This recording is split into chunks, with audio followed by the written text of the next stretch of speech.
মানুষের জীবনটা একটা যুদ্ধক্ষেত্রের মতো। আমাদের প্রত্যেকের জীবনে কোনো না কোনো স্বপ্ন থাকেই। সেই স্বপ্নই আমাদের পথ দেখায়, আমাদের এগিয়ে যেতে অনুপ্রাণিত করে। কিন্তু শুধুমাত্র স্বপ্ন দেখলেই হবে না, সেই স্বপ্নকে বাস্তবে রূপান্তর করতে হবে। সফলতা কখনো সহজে আসে না। প্রথমে অনেক বাধা আসবে, কিন্তু থেমে গেলে চলবে না। জীবনে যতবার পড়ে যাবে ততবারই উঠে দাঁড়াতে হবে। মনের মধ্যে সাহস আনতে হবে এবং নিজেকে বলতে হবে, আমি পারবো। এই বিশ্বাসটা তোমাকে তোমার গন্তব্যে পৌঁছে দেবে। তোমার কষ্ট, পরিশ্রম, ধৈর্য কখনোই বিফলে যাবে না। এই পৃথিবী তোমার সাফল্যের সাক্ষী হবে যদি তুমি নিজেকে বিশ্বাস করো। মনে রাখবে, কোনো বাধাই চিরস্থায়ী নয়। প্রতিটি চ্যালেঞ্জ তোমাকে নতুন কিছু শেখাবে এবং নতুন কিছু অভিজ্ঞতাও হবে তোমার। তাই আজ থেকেই তোমার স্বপ্নকে তাড়া করো, ঝুঁকি নাও, নিজেকে প্রমাণ করো। নিজের লক্ষ্য অর্জন না করা পর্যন্ত কখনো থামবে না। যে আগুন তোমার মনের ভেতর রয়েছে, সেই আগুনই তোমাকে একদিন সাফল্যের চূড়ায় নিয়ে যাবে। তোমার বিশ্বাসই তোমার সবচাইতে বড় শক্তি। জীবন মানেই সমস্যা। কোনো জীবনই এমন নয় যেখানে কোনো সমস্যা নেই। সমস্যা আসবে, যাবে, আবার ফিরেও আসবে। কিন্তু একটি কথা মনে রাখবে, প্রতিটি সমস্যার পেছনে লুকিয়ে থাকে এক নতুন সুযোগ, এক নতুন সম্ভাবনা। সমস্যা আমাদের জীবনের অংশ, কিন্তু আমাদের অন্তরের দৃঢ়তা, ধৈর্য ও সচেতনতা সেই সমস্যাকে মোকাবিলা করার শক্তি দেয়। তোমরা কি কখনো ভেবেছো কেন আমাদের জীবনে সমস্যা আসে?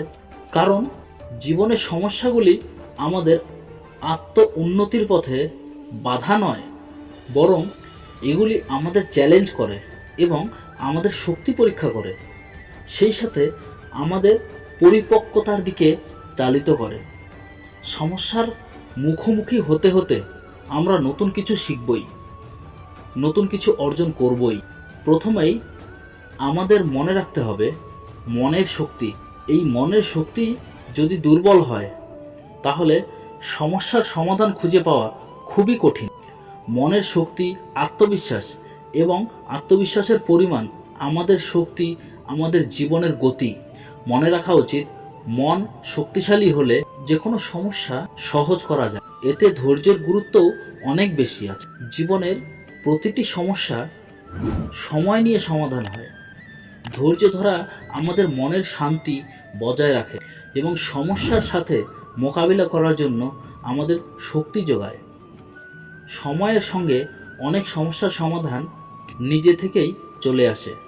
তাই যদি কোনো সমস্যার সমাধান সহজে না পাওয়া যায়, তাহলে সময় নাও, ধৈর্য ধরো। একটি সমস্যার সঠিক সমাধান খুঁজে পেতে হলে সেই সমস্যাটি বিশ্লেষণ করো। সমস্যাটি কিভাবে শুরু হয়েছে এর মূল খোঁজার চেষ্টা করো। তা বারবার নিজে থেকেই আলোচনা করো। সমস্যার প্রকৃতি বুঝলে সমস্যার সমাধান খোঁজা অনেক সহজ হবে। যত ভালোভাবে আমরা সমস্যাকে বুঝতে পারবো, তত সহজে তার সমাধানও খুঁজে পাবো। একটা পরিকল্পনা তৈরির প্রয়োজনীয়তা খুব বেশি। সঠিক পরিকল্পনা এবং সঠিকভাবে কর্ম পরিচালনা গঠন করা আমাদের সাফল্যের চাবিকাঠি। একটি সুসংগঠিত পরিকল্পনা অনুযায়ী কাজ করলে সমস্যার সমাধান করা খুবই সহজ হয়। সমস্যার মোকাবিলা করার জন্য একটি সঠিক পথ বেছে নিতে হবে এবং সেই পথে নিরলসভাবে এগিয়ে যেতে হবে। অনুপ্রেরণাও এখানে অনেক গুরুত্বপূর্ণ ভূমিকা গ্রহণ করে। জীবন চলার পথে অনেক সময় মানুষই সমস্যায় পড়ে এবং চ্যালেঞ্জের সম্মুখীন হয়েছে। তাদের জীবন ও অভিজ্ঞতা আমাদেরকে প্রেরণা দেয়, আমাদের মনোবলকে অনেক শক্তিশালী করে তোলে। তাদের অভিজ্ঞতা থেকে আমরা শিখতে পারি যে প্রতিটি সমস্যা মোকাবিলা করা সম্ভব। প্রতিটি চ্যালেঞ্জ নতুন কিছু শেখায় এবং আমাদেরকে আশা হারালে একদম চলবে না। আমরা যদি সেই মনের আশাটাকে হারিয়ে ফেলি, তাহলে আমাদের জীবন অন্ধকার হয়ে যাবে। সমস্যার সমাধান আশার আলো দেখায়, তবে যখন সমস্যা থাকবে তখন সেই আশার আলো দেখা খুব কঠিন হয়ে যেতে পারে। কিন্তু আশাবাদী থাকলে সব কিছুই সম্ভব হয়ে যাবে। আশাবাদী আমাদের শক্তি দেয়, আমাদের পথ দেখায় এবং আমাদের মনোবলকে অটুট রাখে। জীবনের প্রতিটি সমস্যাই আমাদের জন্য একটি শিক্ষা। সমস্যার মোকাবিলা আমাদের আরও শক্তিশালী করে, আমাদের জীবনের উদ্দেশ্য সৃষ্টি করে এবং নতুন পথ দেখায়। তাই সমস্যা এলে মুখোমুখি হও, পালিয়ে যেও না, সাহসী হও, দুর্বল হয়েও না এবং সেই সমস্যা থেকে নতুন কিছু শেখার চেষ্টা করো।